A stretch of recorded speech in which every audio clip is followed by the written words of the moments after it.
Xin chào quý vị. Chào mừng quay trở lại kênh Trí Tuệ Phật Học. Đây là series Duyên Khởi và Tính Không. Series Duyên Khởi và Tính Không là hành trình khám phá cốt lõi của Phật Pháp qua ánh sáng trí tuệ của Đức Dalai Lama.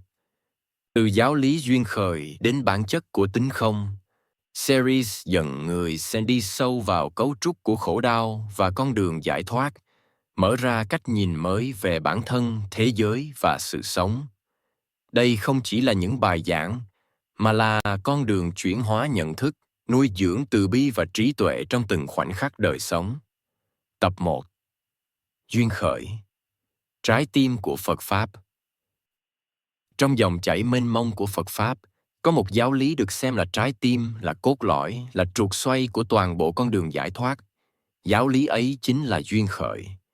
Khi Đức Dalai Lama giảng về duyên khởi, Ngài không chỉ nói về một học thuyết triết học, mà Ngài đang mở ra cho người nghe một cách nhìn hoàn toàn khác về thực tại, về bản thân và về mọi hiện tượng đang diễn ra trong đời sống này. Ngài khởi đầu bằng cách nhắc đến sự đa dạng của các truyền thống tu học trong Phật Pháp. Từ truyền thống Theravada ở Sri Lanka, Thái Lan, Miến Điện, cho đến truyền thống Trung Hoa, Tây Tạng, mọi dòng truyền thừa đều có hệ thống giới luật, nghi lễ và phương pháp tu tập riêng. Tuy nhiên, Ngài nhấn mạnh rằng, dù hình thức có khác nhau, cốt lõi của giới luật, của trí tuệ và của con đường giải thoát vẫn là một. Chính trong sự đa dạng đó, tinh thần duyên khởi càng được thể hiện rõ ràng. Không có một pháp nào tồn tại độc lập, không có một truyền thống nào tự đứng riêng ngoài toàn thể Phật Pháp. Từ nền tảng đó, Đức Dalai Lama dẫn người nghe đi sâu hơn vào vấn đề then chốt. Vì sao chúng sinh trôi lăn trong luân hồi? Vì sao khổ đau cứ tiếp diễn, dù con người luôn khao khát hạnh phúc? Ngài chỉ ra rằng, cội nguồn sâu xa nằm ở nhận thức sai lầm về bản chất của sự vật. Con người thường tin rằng mọi thứ tồn tại một cách độc lập, có tự tính, có bản chất cố định từ phía chính nó. Một cái tôi được cho là có thật. Một thế giới được cho là có thật. Các sự vật được cho là tồn tại vững chắc, bất biến. Chính sự bám chấp này tạo nên vô minh, và từ vô minh sinh ra tham, sân, si, rồi tiếp tục kéo dài chuỗi khổ đau. Trong lời giảng của Ngài, khái niệm phàm phu và bậc thánh được phân định không dựa trên tuổi tác, địa vị hay học vấn, mà dựa trên mức độ thấu hiểu thực tại. Người phàm phu là người chưa trực nhận được tính không của vạn pháp, chưa thấy được bản chất duyên sinh của mọi hiện tượng. Trong khi đó, bậc thánh là người đã bước qua cánh cửa trí tuệ, đã trục nghiệm rằng không có pháp nào tồn tại từ phía chính nó.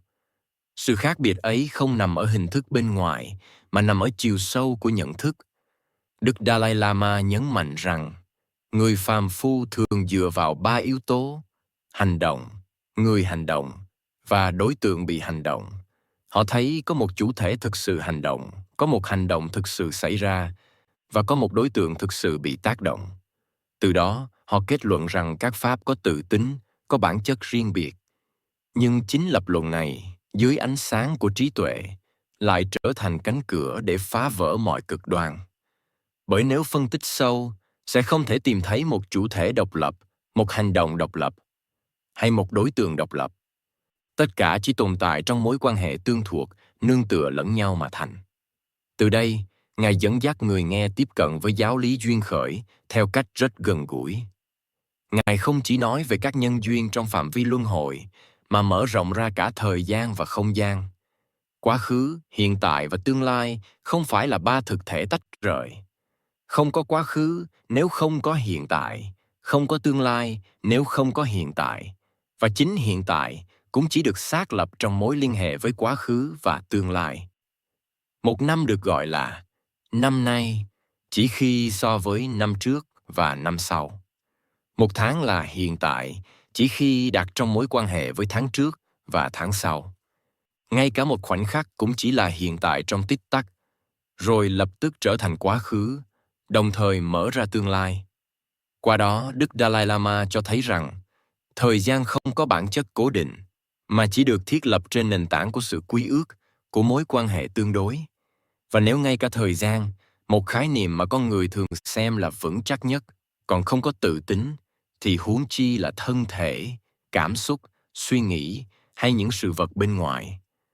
Từ sự quán chiếu này, Ngài dẫn người nghe đến điểm mấu chốt.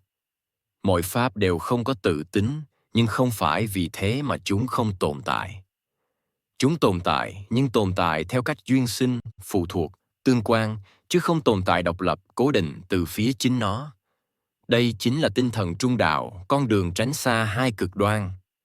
Một bên là chấp có, cho rằng mọi thứ tồn tại thực sự vĩnh viễn. Bên kia là chấp không, cho rằng mọi thứ hoàn toàn không tồn tại, rơi vào hư vô. Duyên khởi chính là con đường trung dung giữa hai cực đoan ấy. Đức Dalai Lama nhấn mạnh rằng, khi con người không hiểu duyên khởi, họ sẽ rơi vào cực đoan. Khi thấy các pháp tồn tại, họ chấp chúng là thật. Khi phân tích và thấy không thể tìm được bản chất cố định, họ lại rơi vào phủ định, cho rằng không có gì cả. Nhưng trí tuệ Phật Pháp không dừng ở đó. Trí tuệ ấy thấy rằng các pháp không có tự tính nhưng vẫn vận hành, vẫn có tác dụng, vẫn tạo ra khổ đau hoặc hạnh phúc tùy theo nhân duyên. Chính vì vậy, duyên khởi không chỉ là một lý thuyết siêu hình, mà là nền tảng của đạo đức, của tu tập và của giải thoát. Nếu mọi sự đều duyên sinh, thì mọi hành động đều để lại hậu quả. Không có một thực thể cố định đứng ngoài nhân quả, cũng không có một lực lượng nào bản phát khổ đau hay hạnh phúc từ bên ngoài. Mỗi chúng sinh chính là người đang gieo trồng nhân duyên cho chính mình, và cũng chính là người đang gặt hái quả báo từ những nhân duyên ấy. Trong lời giảng, Đức Dalai Lama nhắc đến truyền thống của luận sư Long Thọ, bậc đại luận sư khai mở Trung Quán, người đã hệ thống hóa giáo lý tính không trên nền tảng duyên khởi.